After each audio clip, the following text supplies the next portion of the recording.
Hi everybody. There's a difference between being good at painting and being a good painter. And what I mean by that is it's a bit like being good with a carving tool does not make you a wood carver. And it's a great belief of mine that it's important to get to know how paint behaves, what goes on literally under the skin of paint in order to be more creative. It's not enough simply to know that if you do X, Y, and Z in a certain order, that will be the result. That is a mechanical approach. If you understand fully why things happen, then you fully control them. Just like if you understand really what's going on in the engine of your car, you can understand how you can control the driving of it that bit more. So it's a very important part of what I believe in teaching.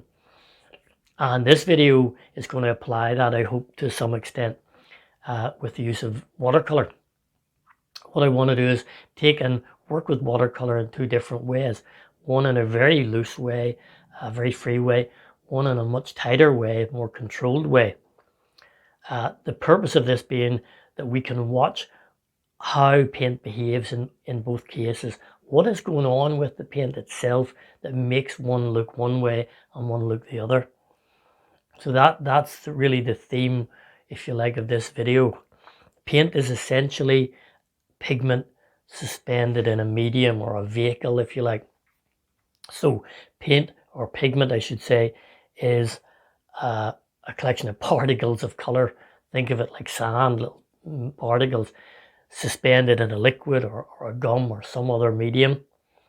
And the relationship of those two things is what determines how paint moves around. And in turn, that's why your paint will look thinner or thicker or lighter or darker or curved or angular in form. All of the things that we paint depend on what we do with those little particles in that liquid. So if we really grasp that, we really grasp more about painting.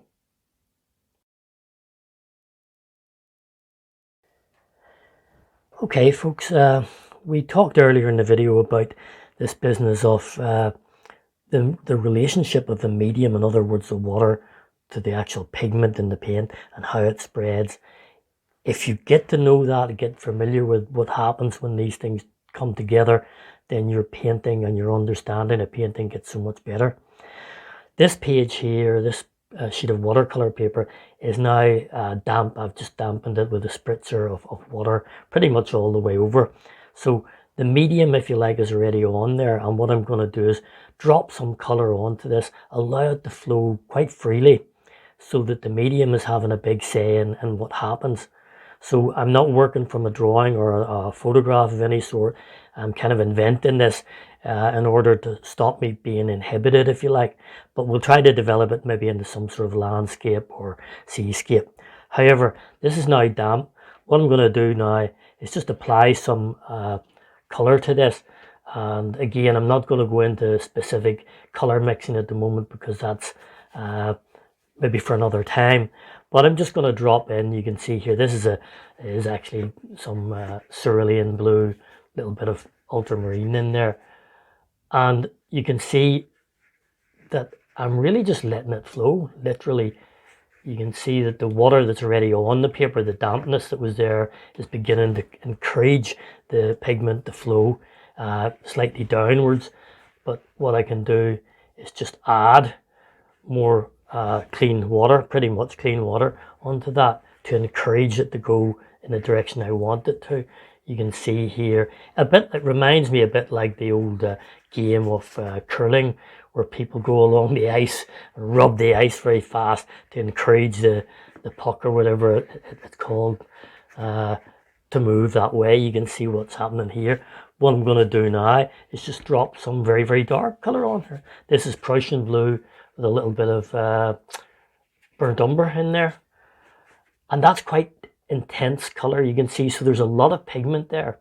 So this relationship thing, a lot of pigment has somewhere it wants to go, it needs to go. So because I've created a medium a pathway for it. You can see there that it's trickling its way towards the medium. Always will. It will always move towards where it can find a medium. And if, for instance, it slows down, you can see here, it's not exactly pouring down, it's quite slow. If I then load up my brush with a little bit of water and touch the edges of that, you can see I'm trailing it further down. I'm encouraging it to come further down, or indeed further up. I suppose if I want, you can drag it there, you can see that. And the result is a very free thing going on. I suppose what I'm doing here is creating some sense of maybe heavy clouds, in an imaginary landscape here, but or seascape or whatever. But I'll trail that on down. As I drop the water on, the paint is doing its own thing, although it's not quite doing its own thing because it's governed by where the medium is, where the water is. So the paint wants to go where the water is. So in a sense, the water is determining the shape of the paint, if you like.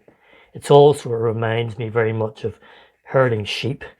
You know, unlike oil paints where it goes down and it stays there until you move it. Watercolor will keep running until you decide to herd it or control it or push it into wherever you want it to be. So I'm just bringing this color all the way down. Actually, we'll do more here in the foreground shortly, but I just thought, well, while we're at it, bring this pale bluish color all the way down. If you like, to get rid of the white, the pure white of the page, so you can see things develop. And this board is slightly tilted, so the water is tending to run down. I may flatten it out in a wee second or two just to stop that. But as I speak, this color is continuing to move and will continue to move until it finally dries out. Now I can dry it with a hairdryer and freeze it at this point or any point between now and when it's completely dry. So if I like the shapes that I see here, then I can say, okay, let's dry that perhaps with a hairdryer. Otherwise, I might even just want to leave it as it is. I'm quite keen in the drama of this picture, so I'm quite keen to put some more heavy, thundery clouds up here. So I'm just piling that in to the wet paper. You can see the paper is buckling slightly, but again, we'll tighten out once this dries because it's taped, heavily taped all the way around. But a little more medium there, and let that trickle away. So what I'll do now is let this dry, and then what we'll do is develop something here, if you like, in the foreground or whatever. Just another little thing, that whilst we control the medium, the water, if you like, remember too that includes controlling how much. So with a dry brush, I'm soaking away all the moisture of this. Remember, I have the option, look, of lifting areas away, and dependent on the type of paper you're using, some papers will allow you to lift that really quite a lot, some maybe not so much. But generally speaking, you can see here that I can lift a little of that highly dense color out if I really want to. I can use a sponge, a piece of tissue, whatever. In fact, I have a piece of tissue here, so I might as well, while we're talking about that, you can see, work the little piece of tissue, tap that into the wet paint. So I'm soaking away the medium, and therefore I'm obviously soaking away the color as well. But I'm creating little highlights, so I'm creating some nice little suggestions of light tops, perhaps to a cloud here. So if I imprint that, you can see that it's no longer flat, but it gives some nice curly cloud effects. That, in a sense, is maybe even for another time. What we're focusing on here today is watching how pigment behaves in relation to the medium itself. Watch how it runs. So we'll dry this, come back to it, and see where we go from there. We've dried this painting now, and as you can see, It's quite different really, because the first thing you'll notice is it probably seems a lot lighter than when we left it. And simply what has happened is that the pigment, the paints, if you like, have continued to distribute through the water, the medium, and have dissolved more and more and more, and therefore the result is a lighter painting, which is something to be very conscious of. Pardon me. One of the things that we need to realize is the timing of how things and how long they'll continue to spread. Obviously, with lots and lots of water, medium, which is what we had the page flooded with water pretty much. It had plenty of time to continue to spread and spread and spread, and therefore become lighter. Less water, it wouldn't have spread so far, and it would have stayed a lot more concentrated. A bit like these areas here, they have stopped a little earlier. So this video is all about understanding that. It's not about how we make a picture. The pictures will come in due course when we get to know about the paint. So the next thing I would like to do to this is maybe try and create another layer of work foreground. So we'll try to pretend it is a landscape and develop something out of it. So perhaps it would be nice to put something moving forward here, horizon or whatever. But this time what I'd like to do is manipulate the paint slightly differently. In other words, rather than applying lots of medium and then dropping the paint on as we did earlier and allowing it to freely move around, what I'm going to do first here is put on a little paint, not too thick, and then add the medium after that. So what I've done is I have a little mixture here, a very neutral sort of a green, which I'm just going to put on. It was made from the cerulean blue and a little bit of cadmium yellow, but it's fairly light. But the first thing what I'm going to do even before that is I am going to damp the paper, but this time I'm scraping away a lot of the water off the brush. I don't know if the water container is just in shot there. You can see that I'm dragging that off. But along here, what I'm doing is ever so slightly dampening the paper. Nothing like it was before in the first phase, where I absolutely spritzed the water all over it and it really was very, very wet. This is not wet so much as damp. So I'm creating a stream or a strip of damp surface here, just to at least allow the paint not to be too dry. So I have this, and obviously, you know, it depends on the room you're in and the temperature and whatever, but things will dry at a quicker rate. But now that I have this little area on, what I'm simply going to do is just apply some of the paint that I had made up. So you can see it's beginning to spread, but not to the same rate as we did, or as it did earlier in the first phase, if you like. And what I'm doing is I'm putting, you can see here, I'm just putting various, if you like, streaks of paint on. So I'm drawing more this time. I'm actually making shapes. I'm inventing them as I go because I'm not working from a particular image, but that's okay. So you can see they're quite hard shapes that that are going on there, and they're staying there pretty much. They're not running too quickly. They are running very slightly, but not too much. What I'm going to do now then is rinse the brush out, get rid of pretty much all of the paint that was on the brush, and pretty much now it's just a damp brush. It's not dry, it's damp, because I already have a little dampness here, remember, so there's going to be a little bit of movement.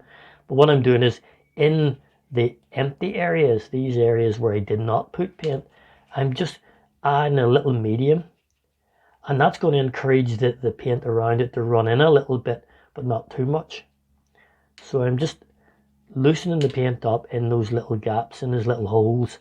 There's one there, one here, that little diamond shape there. Rubbing it a little bit, a bit more water in there, a little bit down at the bottom there, and the same with this over here. Rub that on there, maybe even this area a along the back here, along the side I should say. And what this is doing, as you hopefully can see, is it's pulling together this area, and it's looking not like necessarily streaks of drawn marks anymore. It's slowly moving apart and making these hills look like they're undulated, that they're lumpy, if you like. They're not just cardboard cutouts. What I can do is put in a wee bit more depth, so you can see there it's beginning to run a wee bit, but not too much. Wee bit there. Put a wee bit on this side, perhaps as if this is a shadow side, if you like, just blocks. And maybe down here, a nice something going on there. These are fairly random shapes, but once I rinse the brush again, once I take this little flat brush and occupy the middle sections, that will encourage that to move that way and that to move this way, so it no longer looks like a block, but hopefully they'll, if you like, join together. And we have to work fairly quickly because as I say, it can dry, in which case then you're left at least temporarily with the streaks. But you can see here what's happening as I'm doing that. That's running its way across there. So none of these things are maybe going to feel quite as harsh as they did when I first put them on. And what I get is a little variety. As I say, I can remember we can mop up bits as well. But this is a slower process where the water has gone down after the paint went down, and not the other way around as we did up here. But you can see some nice things beginning to happen there. The temptation always is to keep on working. What I probably will do is hold off, let this dry, and then what we'll do is work our way down and maybe change the way we manipulate the paint and the medium in this area. So it's all about paint versus medium, or paint along with medium. But you can see how this is beginning to develop, not because of any magic as it were, simply because we know how the paint is behaving. We know what pigment does. Can't stress that enough. It's very, very important. Okay, so we've dried this area, as you can see, and it's bled a slight amount more, but not too much. So we still have this nice structure, this nice undulation, to sense that maybe these hills have some solidity to them, and that's because of the control. What we'll do down here is maybe revert back. It might be kind of nice to go back to this method. So whilst we put paint on first and then medium here, we'll go back to the idea perhaps of putting some loose or water on first, and then allow the colour to flood into that. So we've got some water here. It's not totally clean, but we're going to put a colour onto it anyway. So you can see that this time I'm back to being quite generous with the water across this lower area here. So I'm going to damp that pretty much, so I can actually see the water in it. And what I'll do is I made up some umber, a little bit of ochre, a little bit of viridian green actually, and you get this lovely khaki colour, if you like. And just like we did with the sky this time, what I'm going to do is throw this in lovely and loose along this foreground here, and again leave a few gaps to see what we can do with that, because we know that this will move over there eventually. So perhaps maybe a few suggestions of a pathway or something going on here. Very free, but we know as it goes into water what it's going to do. You can see already these lovely little trickles beginning to happen, and maybe at the moment we don't do too much more in terms of adding paint. So what I'm doing is rinsing up the brush, soaking away some of the paint onto a tissue, as you can see, so that it's not absolutely dripping with water. And you can see I'm working in those middle areas a little bit, like I did with the hills. Flood a little bit in there, just encouraging those outer bits to run towards it, and see what we get with that. So drop a little bit in that light area, a little bit in here, a little bit over here. You can see it, there it goes. If you think it's out of control, just damp or wipe the brush up and you can see remove it. So you're constantly, as I say, being if you like, the sheepdog that's keeping the sheep under control, if you like. And as I say, because this is an invented picture, I'm going to drag out, you see, with the edge of this dry brush, little suggestions of grasses or something coming in from the side here. And this bit, I don't like the hole in the middle of it, right in the middle of the picture. So what I'm going to do is just drag that across. You can see the water's continually moving as I'm putting it on here. So maybe what I'll do is I'll just gently drag that all together, but still leaving the original light areas, and see what happens. As a painter, one of the things you are also doing is thinking all the time. You're making marks, but your brain should also be saying, what's going on over there? Look at that there. And you're constantly on top of it all. If you don't do that, if you just paint bit by bit, all you're really doing is colouring in, if you like. And that isn't really going to help, you know. What I might do just before I finish this section, I don't know why, that's maybe not a good idea, but I'll try it. Just feel like I want something stronger in that foreground, so dropping a wee bit of yellow ochre there, maybe a little bit over there to balance it. Again, rinse the brush, get rid of the paint, and what we have there is mostly medium water, and just drag that through, and you can see it moving around because all of this area is really quite wet at the moment. And what I'm going to do is let that dry now and see maybe if we can work another area which is maybe even more tightly controlled with the pigment and the medium.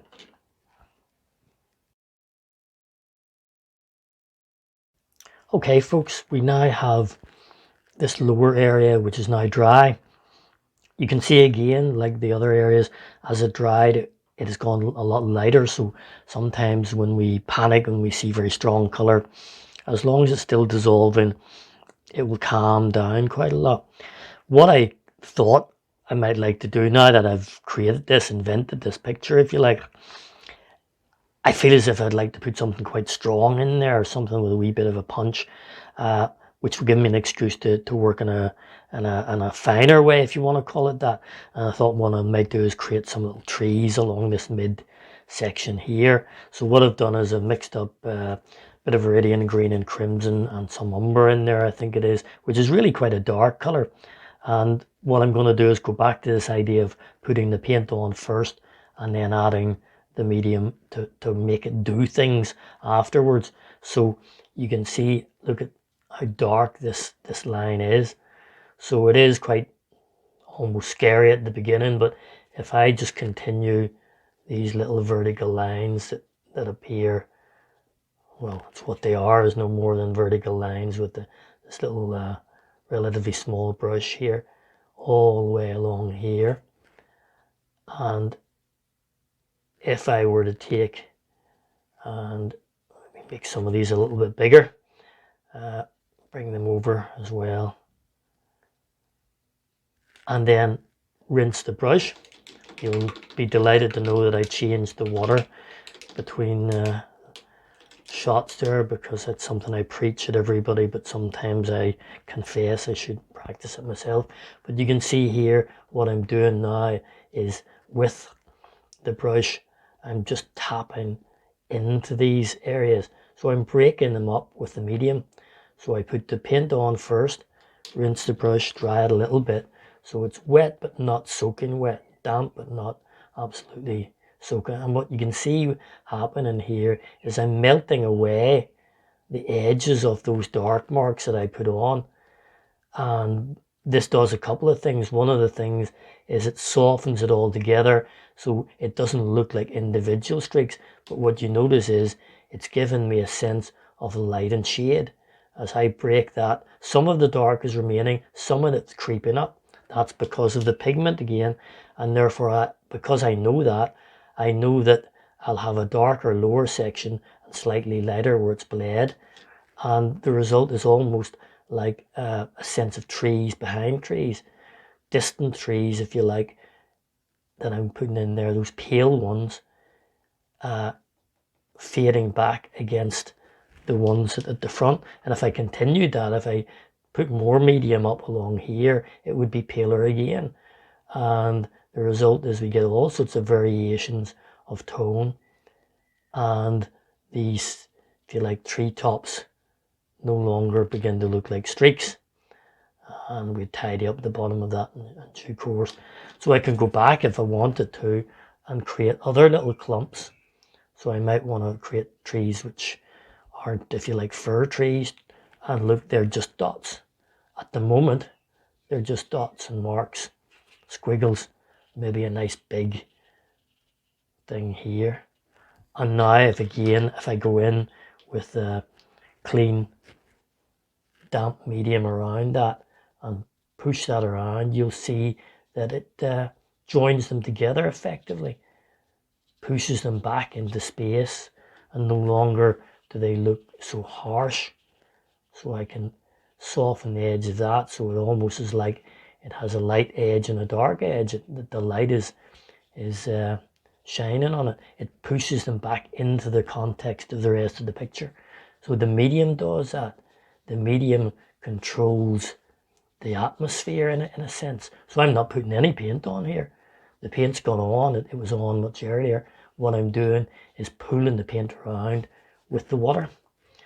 And what I'll do is we'll get some shadow underneath that to make more sense in due course, because it's fairly wet now. I can, if I want, dry the brush completely. In this case here, I could just take and very gently rub the brush. You can see I'm lifting away a little light and suggesting, if you like, a little light catching that tree. So we now have a painting which is, you know, telling a story, if you like. What I would like to do, which is just would like to intensify the bottom end of this, just to tidy that up, you know, so that they don't look so rugged at the bottom, if you like. And we can tidy these things up and even go back in with the stronger paint and put occasional suggestions of tree trunks in there. But we don't want to overdo it, otherwise we lose the freeness. Okay, we now have our tree area dried back, and you can see it's slightly lighter, which is kind of nice. It blends in with the rest of the picture now. Hopefully you can see how we can develop painting when we know about how the paint behaves. That's the focus. I sort of could leave this picture now, but because I want to explain things to you and that you learn something, what I'm going to do is just one more little area at the very bottom here where I'm not really going to involve very much medium at all. So far we've flooded areas with lots of water and some water, and then we've put paint on and used water to manipulate it. So water has featured. It might be interesting to see what happens if we actually don't really use too much water at all. And it's not particularly easy, but we'll do it because I think it's important to know. So what I'm doing, I have a really quite a dark color on here, which is umber, ultramarine, maybe a little bit of green in there, and there's not really much water. You don't see me flooding any water around there, but what I'm going to do is create what might be, if you like, a rocky area in the bottom corner of this picture here, and really let that just paint in. So there's no running, it's all very still and all very under control. And what I'm doing is making this really quite thick, relatively thick compared to what we've done so far. And what I will do then is just sponge away a couple of areas. So I put that in there, put a couple of little grasses in maybe as well. And what I'll do now, when that's static, is I'm rinsing the brush out, taking pretty much all of the water, but not barely damp. And you can see just to use that method of removing some of it. So I'm going to drag that through there. I'm going to drag that through there. I'm going to rinse it, damp it again, drag that a little bit. I'm going to drag that over here. Sorry, mop that up a wee bit more. And we can see the paint below just about shining through. So I'm not really using very much water here at all. I'm just soaking away what I already put on. So what seemed severely very, very dark is now not quite so much. But look, I can control it pretty well, slowly. So nothing's running out of control, and I don't have to rush. I can take my time with this, and depending on the paper you have, it will allow you to do this for quite a while. So you can see there, that's lifting out there. Lighten that a wee bit more. Damp the paper, rub it there, and just sponge that out a wee bit more here. And maybe get something over here. We'll rub that in, dry the brush, and just mop that little bit away. Same here, rub a little moisture in there, rinse, dry the brush, mop it away. And I can decide which areas that I want to do this. So if I want a bit of a light there, then I can just take and drag that out. What I have to stress here, that cheap paper will not allow you to do this to any great extent. And even the ones that do, what you'll find is they start to disintegrate. The surface of the paper will come off like blotting paper. Little lumps of paper will come off, which really ruins the painting after all your efforts. But you can see here what's happening. Water, sponge away, and I can create the lumpiness, if you like, of this sense of rock, and maybe take it right to the edge there, and maybe just lighten that right up there, and maybe remove that nearly just enough to take it away from the background. So you can see as I do that, rub and wipe, rub, wipe. I'm creating a sense of ruggedness in the rocks there, and that, like everything else in this painting, has been based on my knowledge of how the paint relates to the water. So please keep that in mind as you paint your own things. So we'll finish there, call it a day.